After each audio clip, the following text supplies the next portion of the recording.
Welcome to Figure Skating Roundtable. This is my overview of the 2024-2025 season. I wanted to refresh myself, to say everything I wanted to say, and prepare myself for the upcoming season. So, while the 2024-2025 figure skating season was less exciting than usual, given the absence of the Russian and the I-30 brigade, the I-32 brigade, there was still a lot to talk about in figure skating. And as I'm preparing for this new season, I really wanted to just look back at last season. So if we start with one of the worst aspects of figure skating, which unfortunately is still prevailing, we had several cases dealing with sexual abuse, sexual harassment, sexual assault this season. The Turkish skater Ali Afe Gunez, he is under arrest for sexual abuse and sexual harassment. There was just a number of cases this season. So unfortunately, this sport is still very much a place that protects predators and tries to silence victims. I often wonder what needs to change within the sport as well as outside of the sport to create a new environment in skating. And so far, the only thing that I can think of is for us to continue to support the victims and give them a place where they can seek justice and they can tell their story, because I really don't know anything else. One of the many skaters that suffered from sexual harassment this season was Ekaterina Karakova.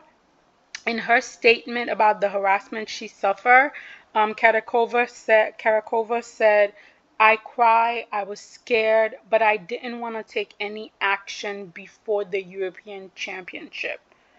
Um, Ekaterina Karakova filed a complaint against a photographer for creating a sexually explicit homepage about her.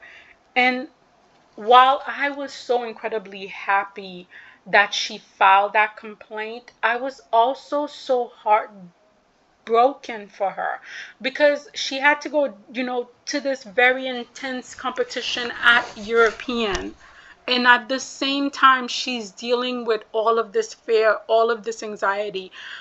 It, I just feel so much for these individuals and don't understand why people just can't practice the art of basic human decency towards each other. So, again, still figure skating remains very much a predatory, you know, playground for a lot of people. And I don't see, without major action on the part of us fans, the skaters. I'm not even going to say the International Skating Union because they suck. They're not going to do shit. But maybe some of the better coaches, some of the better choreographers, the one, who have a little more human decency to them.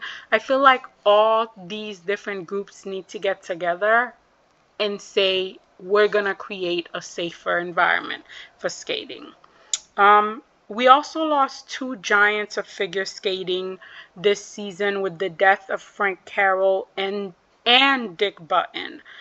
These two gentlemen, they were known for their wits, their charms, their thoughtfulness. I mean, Frank Carroll by far was one of my favorite coach. His turtleneck, his style. I felt like Frank Carroll brought so much packaging and elegant and just so much to figure skating. And then Dick Button, as a champion, as a commentator, as a supporter of the sport, was just all around fabulous. So definitely I felt like this season the sport really lost two of its pillars.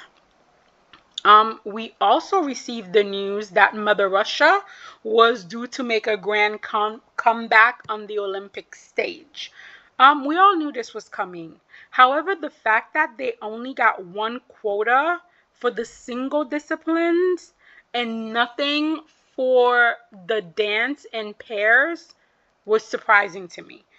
Honestly, I thought the International Skating Union, ISU, would bend over for Mother Russia like they always did and would have given them 3 spots in each discipline. I know you guys think I'm dramatic, but I'm not even being dramatic. I really expected Russia to come back with a full contingent. I was expecting them to have 3 spots for the Olympic in each discipline. So the fact that they only had 1 spot was quite surprising to me. The single spots are given to skaters who fall under the neutral banner. I don't know what that means. I mean, I know what the word neutral means, and I know what the word banner means. I just don't know how it applies to this situation. But whatever. And I guess this is like skaters who did not take part in state-sponsored shows or activities or rallies or pro-war shows, pro-war movement, so forth and so on. So for the women, the Russian Federation, I guess, decided the spot was going to go to Adelina Petrosian. And for the men, it's gonna go to Peter Gumenik. I will make a Russian-centered video eventually and speak more on this in Russia as a whole, but Mother Russia is coming back to the Olympic and only 2 disciplines with 1 spot each. Shocking. We now know the theme of the rhythm dance this season. And to my annoyance, the Olympic season rhythm dance theme is 90s Dance Party. I don't know why ISU seems determined to destroy ice dance. The 80s dance theme was a nightmare. The 50s, 60s, and 70s made it that much worse. Being an elite athlete requires so much effort. I could not even begin to imagine the work that these athletes put into their art. So out of respect for these athletes, whenever I watch a competition, I always watch every single program. Regardless of the level of the skating, I always watch every single program. However, this season, it was a struggle for me to sit through all of these rhythm dance. Now, with this 90s theme, I have to say maybe for the first time in my long history of watching figure skating, I will have to fast forward through a few programs. This is heartbreaking for me, but I will have to. I just don't see how I can pay my respect to these athletes given what we're going to be working with. Listen, my expectation was not high. I was not expecting something like a ballroom theme where we could maybe have waltz, tango, foxtrot, maybe a little quick step. I was not expecting that. My expectation was not that high. No. But no matter how low my expectation was, 90s dance party, this was too much. Where do I even start? With the lack of inspiration coming from these choreographers, when you give them 80s, 50s, 60s, and 70s, you think the inspiration is going to get that much better with the 90s? I'm truly scared. I am now truly scared for ice dance. I really am. We also had some retirement news this season. Emmy Peltonen retired. I really liked her skating. Yes, she struggled with jumps, but I really, really liked her skating. We also had South Korea's Wee Soo Young announce her retirement. This was a difficult season for Wee, and I guess, again, this sport, like all elite sport, is so difficult. And these skaters, most of them I would say 99% of the skaters are so young, and to have to go through so much difficulty, that must be so devastating. But I hope that after we take some time off, that maybe she can try another discipline, because it would be sad to lose a skater at such an early junction in her career.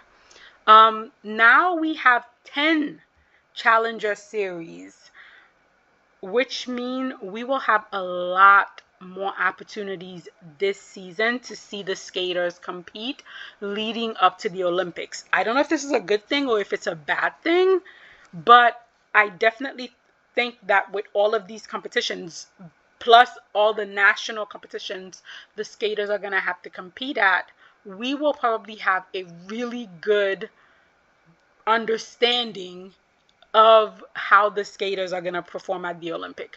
Not a complete understanding, because shit will hit the fan when shit wants to hit the fan, but I feel like we'll have a good understanding based on all of these competition of who's going to go likely where. For some positive news to make me forget about the upcoming disaster Ice Dance 90s theme party, Yuna Aoki announced that she will not retire and will continue skating competitively for the upcoming season. Thank you. As you guys know, Yuna is one of my favorite skaters. I cannot wait for her career as a choreographer, because I think she's going to be a very intuitive, very, skater oriented choreographer, but I still feel like that career is like maybe a decade or so in the future, and I would love to continue to see her skating only because I love her skating. So I was very happy to hear that she's not retiring. We also had some words of wisdom from Shizuka Awakawa, when she said that modern skaters have high quality in all their elements. On the other hand, it might have become harder to express individuality, to leave something unique. It's a challenging time to reach people's memories. And I do feel like, as someone, and I'm always upfront with you guys, who is more leaning towards the artistic aspect of the sport. The reason why I love figure skating is because it's an artistic sport. It's not just a physical sport. So I do tend to lean more towards the artistic aspect of it. I have noticed that. I think as many of us have noticed that as the sport tries to become more technical, because I guess they feel like that's going to bring more fans, but it hasn't.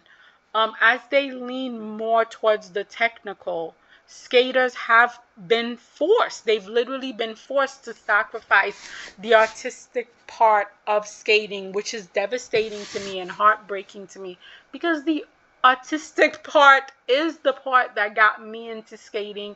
It is the part that I most enjoy about skating. So now to just have that part slowly be bleeding dry, because there's so many technical elements that the skaters have to have within a 3 minute, 4 minute, however long the program is, at the course of their connection, their musicality, their artistry.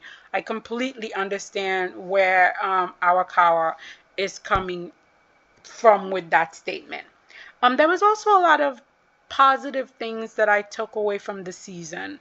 I love the movement towards mental health and physical health that we are seeing taking roots, and that a lot of skaters are actively participating in.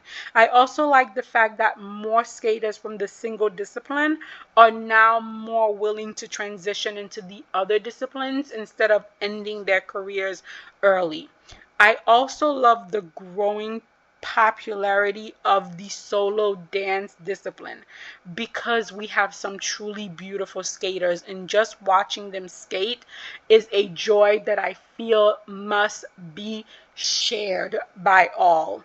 And like I said, as the sport gets more technical, I feel like maybe that's where it's heading, where it's gonna be like technical skating and artistic skating, and with solo dancing leading the way. Maybe this is what we're going to get, but really enjoying the growth of solo dancing.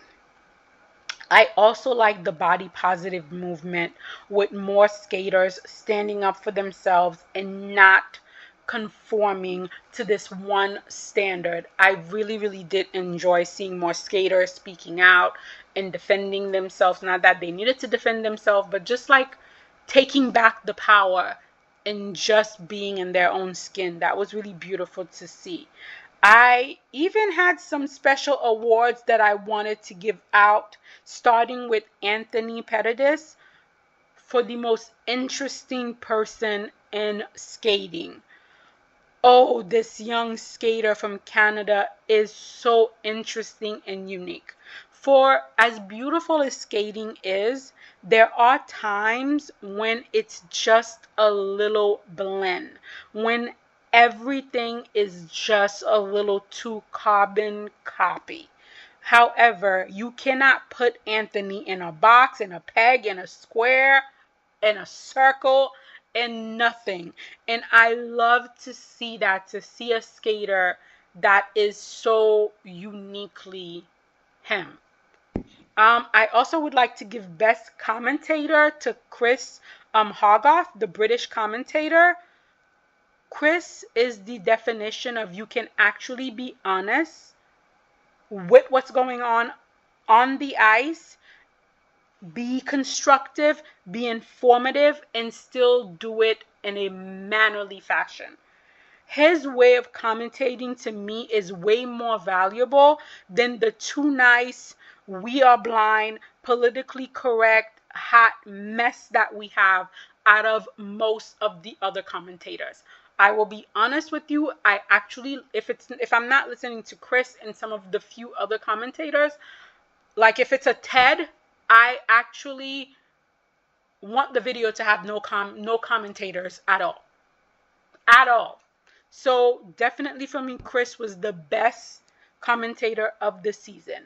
And then last but not least, best tech caller is Shen Ammano, the caller we all need.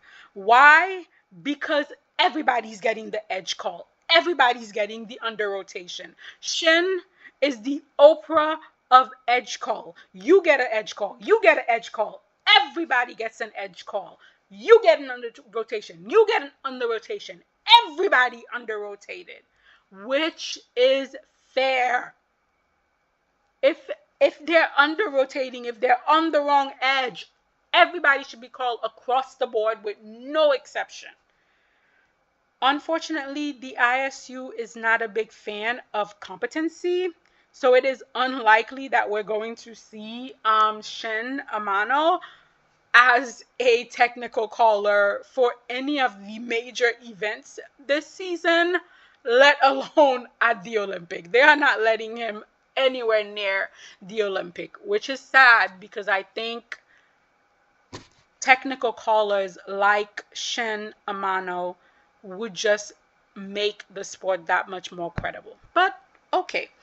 All in all, my outlook of the 2024-2025 season was okay. A lot of things that I was like, oh Lord. A lot of things I was like, please Lord. A lot of things that I was like, yep, that was about it.